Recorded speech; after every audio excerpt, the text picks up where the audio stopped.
So you just got that eBay, Amazon, lsswap 5.36062 4.8 harness. Drive-by cable, preferably. And you wired it all up. And you're like, something ain't right. Is it not running on all the cylinders? Are the O2s working? I smell gas. I smell a lot of gas. What about my tachometer? Man, this thing is running my battery down. Well, hopefully, in this breakdown, I can help y'all with the issues. Because if you go back and watch Green Bean, my 94 OBS has one of those harnesses. We started off with one of those harnesses from the very jump, and it was used. Shout out to B-Lo Nation. Y'all check B-Lo Nation out. That's where I got that harness from. He had it on his Bubble Caprice. I purchased it from him, put it on my green 94 OBS. Now, did I have to do some modifications? Yes. Did I have to change some things up in it? Yes. So, we went from 5.3 4L60 to 6.0 4L80. And we purchased one of those harnesses. And we've been riding. Of course, you've not seen me in it in a while because you say spray and pray. Right. Guess I wasn't praying hard enough because I sprayed. So, that's what we got going on with that. The boosted box Chevy, man, come on. Y'all seen it? Making it work. Just in this video, man, we're going to try to break down one of these harnesses, man. Not to say that they are the quality of these higher dollar ECM harnesses. They're not.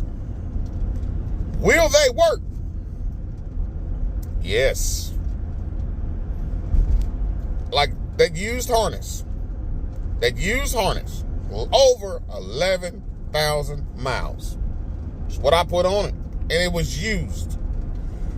Any issues that I had with that harness was self-inflicted. I did it to myself. I can almost guarantee it. Again, you got to go through them, man. You just have to. It's a given.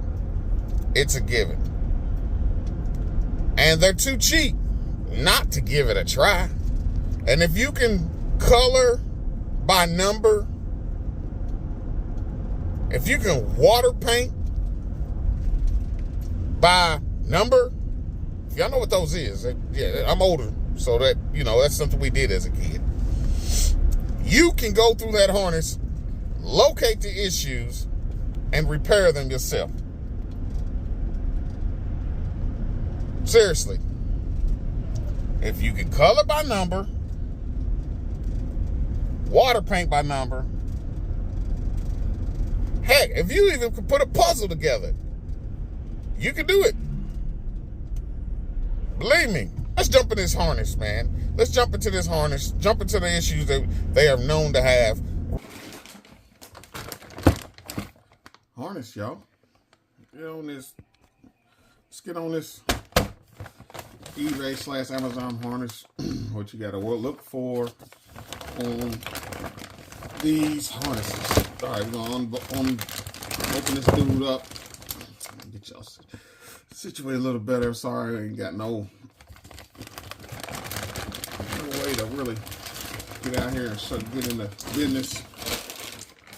But the first thing that I like to do was go through them, take a look at all my plugs, take a push and look, and then visualize what is what and where it goes. And look at the plugs and know the ones that I'm not going to be using. This is like the LS1 style, similar, LS1 style 4L60. So we know what we're going to be using as far as out here plugging in on the engine. And like I said before, some of these injector plugs, like this one.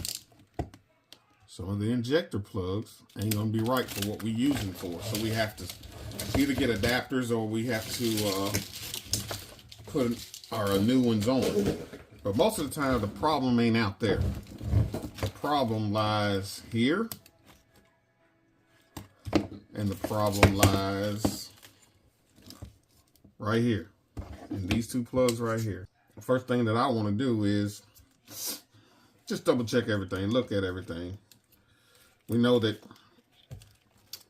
this is our, if you look at it, this is our fuel pump relay, and this is our ignition relay.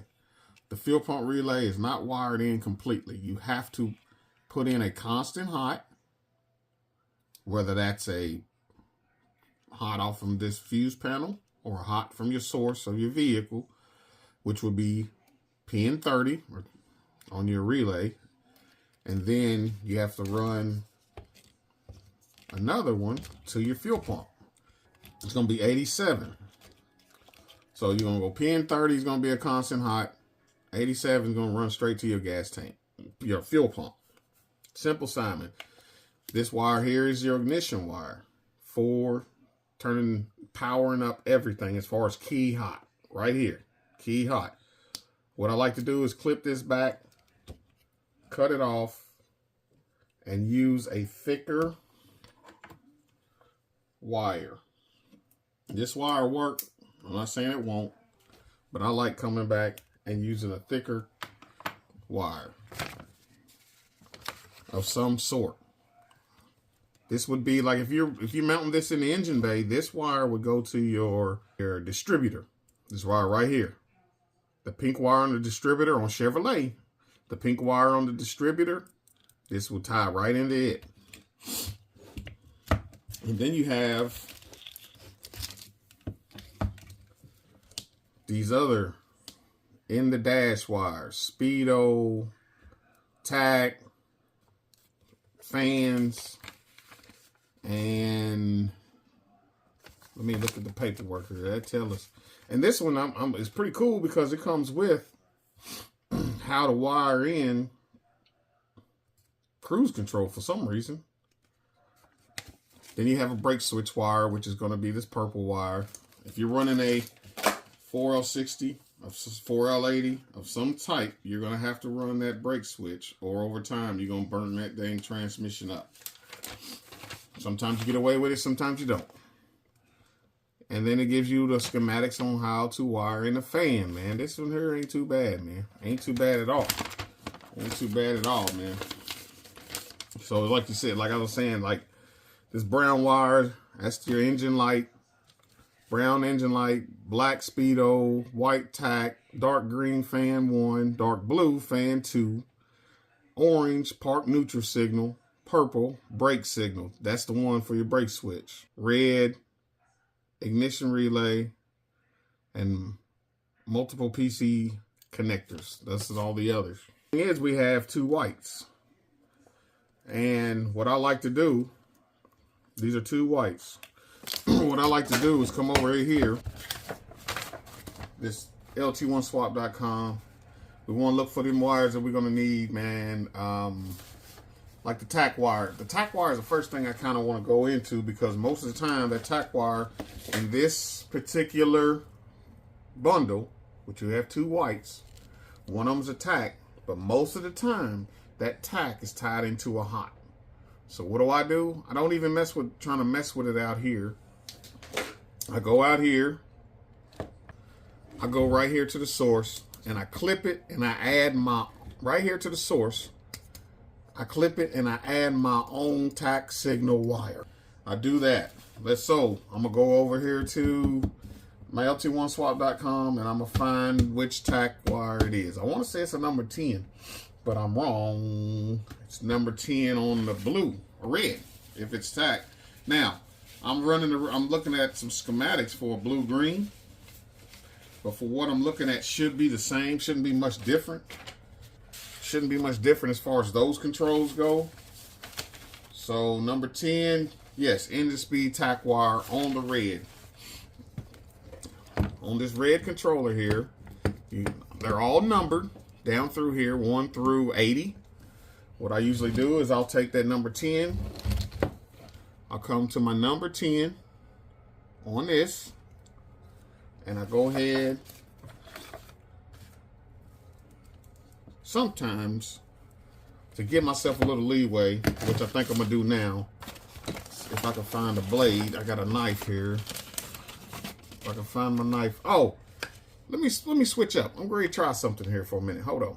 Yeah, let's see. I don't know if it's a microphone recording through an audio system, so I guess the microphone is working. Just picked up some old Amazon microphones. But like I said, man, we'll go to the number 10 in the red harness, which is going to be the same in your green. Yeah. Like I said, I'll come back here. I'll strip it back a little bit, expose some of these wires, because we're going to have to reloom some of it anyway. So ain't no big deal there.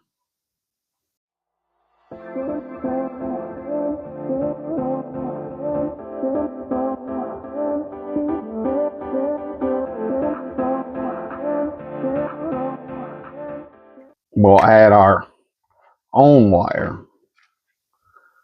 Because like I said, the number 10 tack wire in the red or the green, most of the time, it's going to have a power source going to it. And you don't want power going to your tack signal on any tack. So cut it back a little bit or a lot of bit, however much you want, with a sharp knife, something I don't got right now. All right, I got it stripped back. Now, if I wanted to, I could feed that right back through this harness, but this is going to be inside the car. It's going to give me a signal to my tack. So we got to go to number 10. Like I said, it's 1 through 80. Go to number 10 on here, follow it, it is a white wire. Find out which one it is in your loom, because there's several of them that's white. Just follow that one and give yourself some slop in it, and be sure that you're gonna cut the right one. You know, I come out here and I'll cut it. Reason, like I said, I cut it because there's no need to even try to find where it leads to. When we know where it leads to, it's tied into a hot. So we take and do that. So this right here on the red, number 10, is gonna be my tack signal. Now, some of them are plug and play, some of them ain't, and this is one of them. Now, another thing that you run into on these harnesses is O2 sensors not working. O2 sensors ain't working. So what they not working, they have power. They just don't recognize that they're even working sometimes. So what you got to do now is go into your lt1swap.com again. All right. Not sure where I was at, but I also like to go through and also on the red, because we already got the tack signal out. Also on the red, these have been known, as far as the alternator wire goes, out here on this plug. Here's your alternator plug, the LS1 style plug. You can change it to whatever you want to make, but there's red and the brown. Red and brown. Out here on one is signal, and I think one is just is trigger, I think. And then you come over here to your red number 15. Red number 15. That's your alternator wire. It's wired in hot as well. So what I usually do is I'll clip it here, just like I'm going to do right now. I'm going to cut it. Right, red number 15. And then I come out here to my alternator as well, to the red, and I splice my own wire from this to this. I run me a whole new wire. Reason being is that wire is inside this trunk of wires tied into a red somewhere. If it's necessary to go ahead and go inside all this to do that, you can if you want to. You can if you want to, but now they're just like terminated dead ends now because they don't go to nothing because we're not using them. That's what I like to do on the red side. Now, on the blue side, and this is red or green, but on the blue side, I like to, because the O2 sensors sometimes do not work. With the O2s not working, got a little bit of myself playing in the background, y'all. With them not working, you have to add a ground. I'm going to be honest. The O2s sometimes don't work. You got to add a ground. Now, what I like to, you have to add another pin. So if you have access to another wire that clips in here, the clip in is simple as Simon. You go in here, you push in on this side. We're going to go ahead and get to where we need to be first. Pin 63. We have to add a pin on 63. So we come over here, pin 63, because there is none. Pin 63, there is no wire. We have to add a pin there. And then we have to tie it into the pin 63. We have to tie it into number 26 and number 29. 26 and 29. We have to conjoin 26 and 29, which are white, with pin 63. Then we also take all of those and we tie it into either pin 80, pin 63, add a pin, tie it into 80 for a ground. So you see how easy this is? I just take this little clip right here, right? And I just push in on it and it comes up. Like so. Like so. That's open. That's there. So now I'm going to have to go and source me another one of these. I'm going to slide it into pin 63. And then I'll come back inside here. I'll split this. I come back inside here and I'll add all of these together. So 26, 29, 63, and 80 will all be added together and will be a ground source. Then we shouldn't have any problems with our O2s not seeing or reading. Those are the changes that I see that has to be and needs to be done on some of these harnesses. Now, not saying that you ain't gonna run into other things, but those are the things I've ran into. As far as the transmission plug goes, it wouldn't hurt to go ahead and chase those wires down to verify that they work as well. Everything is numbered. It's supposed to be lettered. These are lettered across the top and across the bottom. And you trace that letter back to a corresponding number in either the red or the blue to verify that that's right. Of course, you got the speedo, VSS signal. And then another thing, if you're running a 3-wire temp sender, 3-wire temp sender, you're going to have to splice in a 3-wire plug. We'll save that for another video. I just want to get y'all up and going with these eBay/Amazon harnesses, man. It's a simple Simon, man. It's not very hard.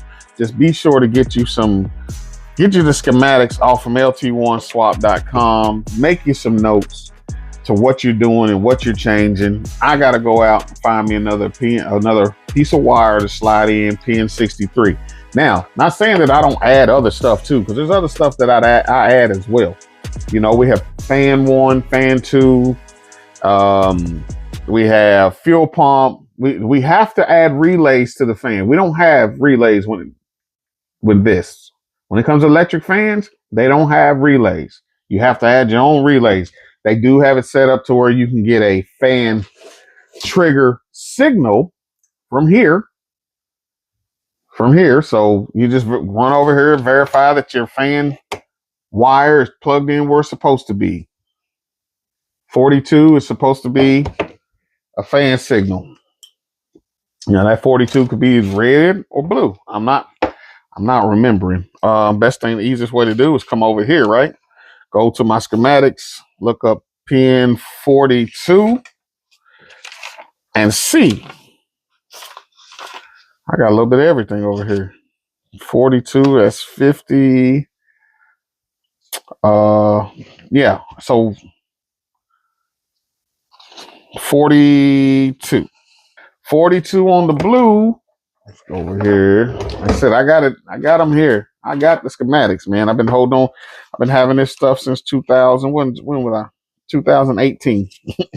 That's whenever I went ahead and copied this. Pin 42 controls fan 1. So this, whatever color this is, pin 42 on the blue. Pin 42 on the blue is light green. This is light green. It wouldn't hurt to go ahead and run a continuity tester on these as well. I feel confident enough that, going through these and looking at the color schematics, making sure they're the same, works. We'll make it work. So extend your ground if needed. Extend your starter wire, because this wire here, this is your hot. This right here connects to your starter or to your battery. And then right beside it is your crank signal wire. Man, so those are the simplest fixes I see on this harness. Let me go see if I can find a plug for pin 63 so I can add basically a ground for my O2 sensors to work, to communicate and to work. Hit that like, hit that subscribe. And again, Simple Simon. I'll run through them real quick one more time. Pin number 10 red. Cut it out. Run your own wire to your tack. From this, that'll be your signal. Pin number 15 red. I'm saying red as in red plug. Cut it out. Run your own wire up to your alternator from this wire as well. Add pin 63. Tie it into pin 26 and 29 and 80 on your blue plug. That's your ground. That'll take care of that. Relay. They come with the fuel pump relay and ignition relay. The fuel pump relay is not wired in completely. 30 amp, you have to add, or 30. On clip 30, you have to add wire 30, which is your power source. And then you have to add 87, which would go to the fuel pump. You already have a signal. You already have a ground. You already have a signal. You already have a ground. So you need a power and you need a wire to the pump. Simple, simple, simple. Easy peasy. If you know anything about a relay. And it's just as easy as, like I said, you pull that clip, then you snap this back on, make sure everything's lined back up, snap back on as need be, and then you're ready to go. And you ready to go. And these plugs, the red and blue plug, are designed for red and blue computers. If you look at your computer, you have a red and blue, and you have a red and green plug on your factory ECM. This particular one here, I've got my bench harness on it, but if you look on the top, it says blue. You look on the bottom, it says red and blue. The other ones will say blue on the top, and where it's red, it's going to be green. Most red and blue are drive-by cable. Most red and green are drive-by wire. Now there is drive-by wire red and blue, but that's a story for another time. Y'all be sure to hit that like, hit that subscribe. If this helped you, let me know.